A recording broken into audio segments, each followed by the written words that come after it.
Find whoever was standing at that case.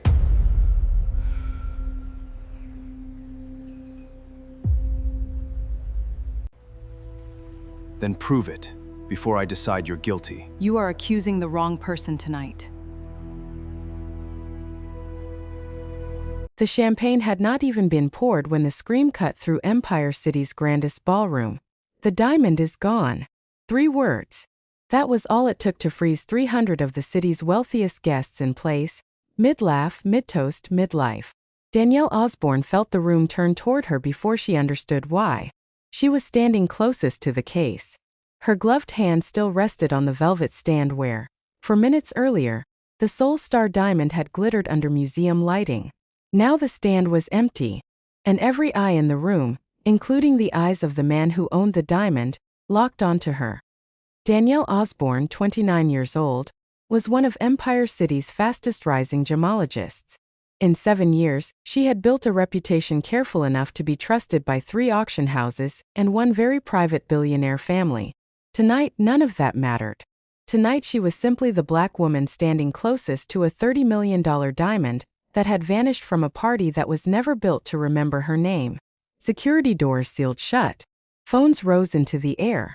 And near the stage, a tall Korean man in a tailored black suit rose slowly from his seat, his face unreadable, his eyes locked on the empty velvet stand like it had personally betrayed him. That man was Daniel Cho, 31 years old, Korean billionaire, owner of Cho Diamond Holdings, host of the Gala. And in the next 60 seconds, he was about to make a decision that would humiliate the one person in that room who was actually telling the truth. "Nobody leaves," Daniel said, his voice carrying across marble and silk.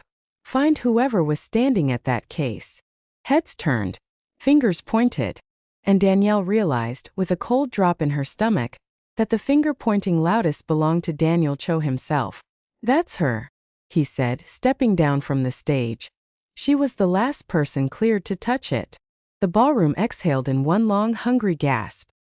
Danielle had spent 7 hard years building a name nobody could question.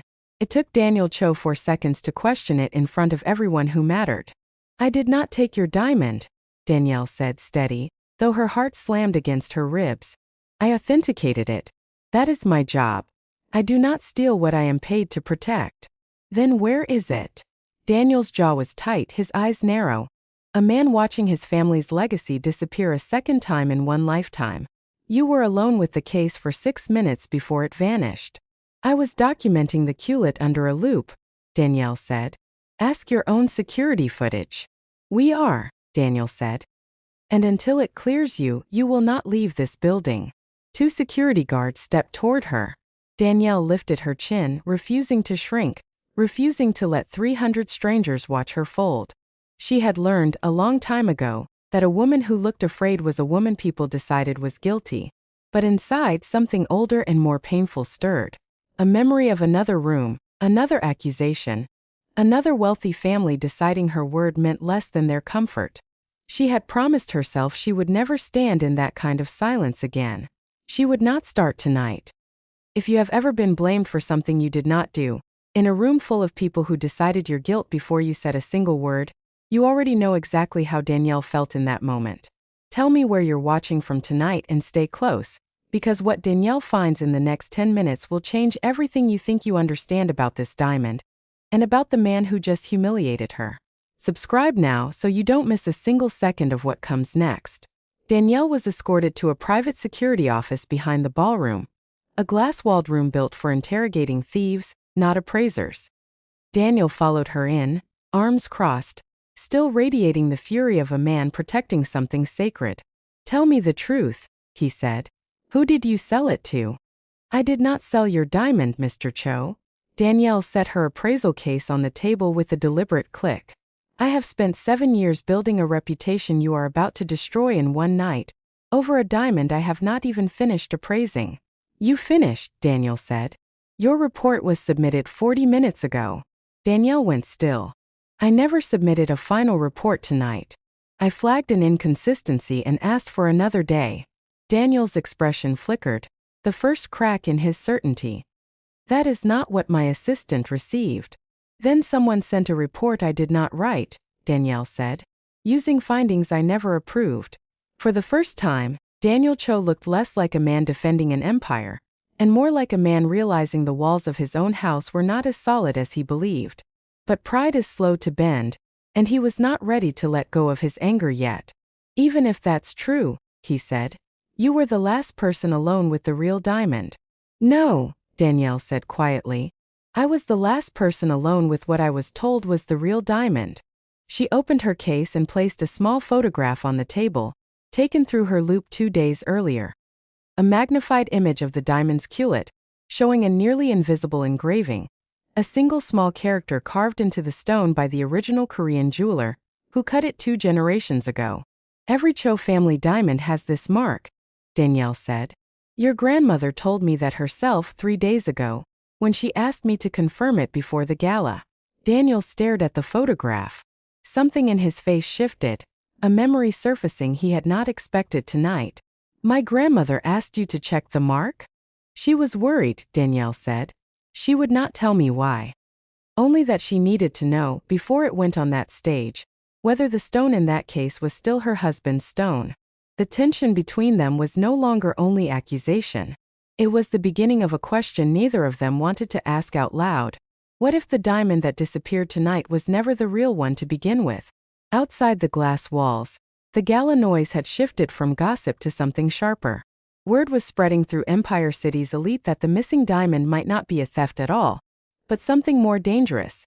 A secret sitting inside the Cho family for years, waiting for the right moment to surface. Daniel's phone buzzed. A text from his older half-sister, Helena Cho Yoon, the board member who had run the foundation's finances since their mother's passing. Handle this quietly, Daniel. For the family's sake. Danielle watched his face change again. This time into something guarded. Something protective in a different direction entirely. Who is Helena to you? She asked. My sister, Daniel said. She has run this company's books since I was 26. She would never let anything happen to that stone. But Danielle noticed something Daniel had missed. Helena's text had arrived 4 minutes before the diamond was even reported missing. Here is the question I need you to sit with for a moment.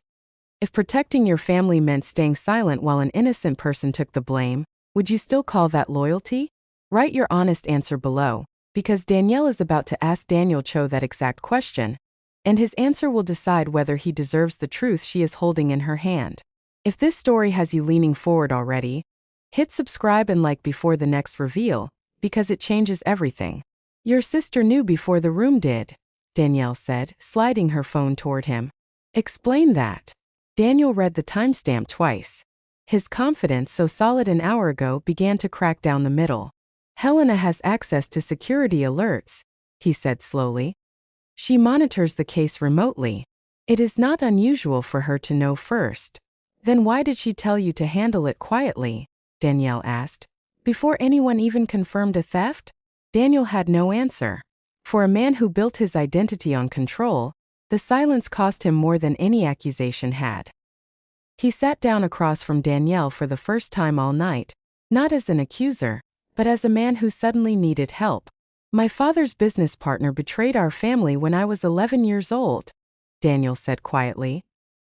He smiled at my mother every Sunday while stealing from her for 3 years. I swore I would never let anyone close enough to do that again. Tonight, when that stand went empty, I panicked. I saw the nearest stranger and I made her the danger, because it was easier than believing someone I trusted might be the danger instead. I understand fear, Danielle said.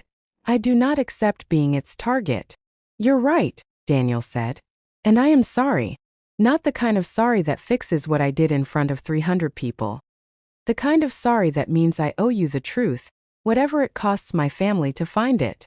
For the first time that night, Danielle allowed herself to see him not as the billionaire who had humiliated her, but as a man standing on the edge of his own family's oldest wound, finally willing to look at it honestly.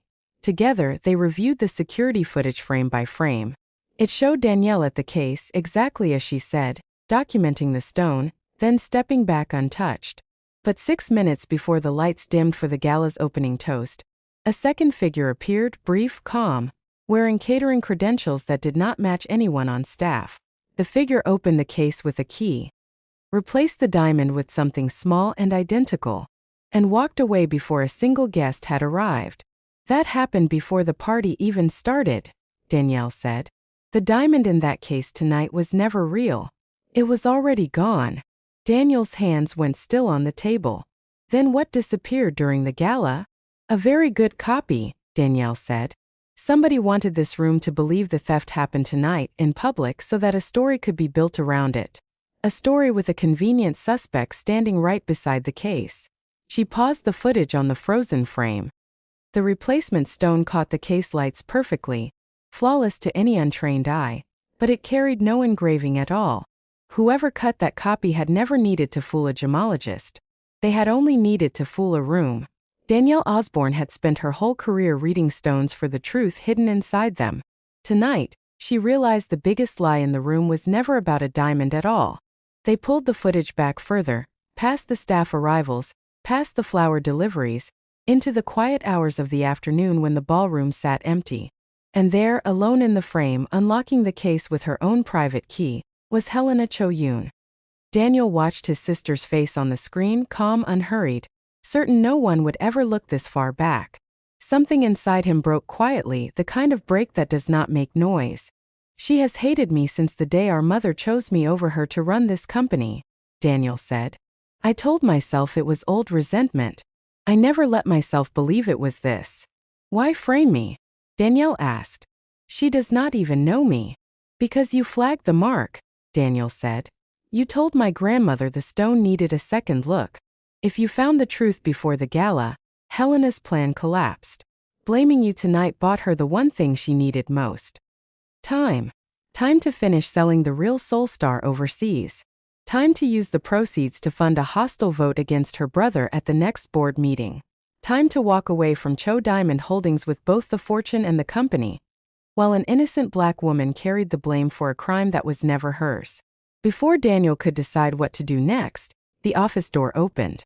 It was his grandmother, Soonja Cho, 76 years old, wrapped in a shawl the color of dusk, her eyes sharp enough to silence the entire room behind her without raising her voice. I asked Ms. Osborne to check that mark 3 days ago, Soonja said, because I already suspected my granddaughter had touched something she should not have. I did not want to believe it. An old woman is allowed that mistake once. She placed a small velvet pouch on the table. Inside it sat the true Soul Star, retrieved that afternoon from a safety deposit box Helena did not know her grandmother still had access to. The same box where Soonja had quietly moved the real stone the moment her suspicion began. Danielle lifted her loupe one final time and angled the stone toward the light. There it was, faint and unmistakable, the same small engraved mark she had photographed 3 days before. The Soul Star in her hand was real, and now so was the truth the whole room was about to hear. You switched it yourself, Daniel said, stunned. I protected it myself, Soonja corrected gently. There is a difference, and you will learn it before you run this family much longer. Predict it with me. Do you think Helena walks out of that gala in handcuffs, or does she talk her way out one more time? Comment your prediction now, because in less than 2 minutes you find out how far a person will go to protect a lie, and what it costs Danielle to prove she never told one. Word spread through the gala within minutes.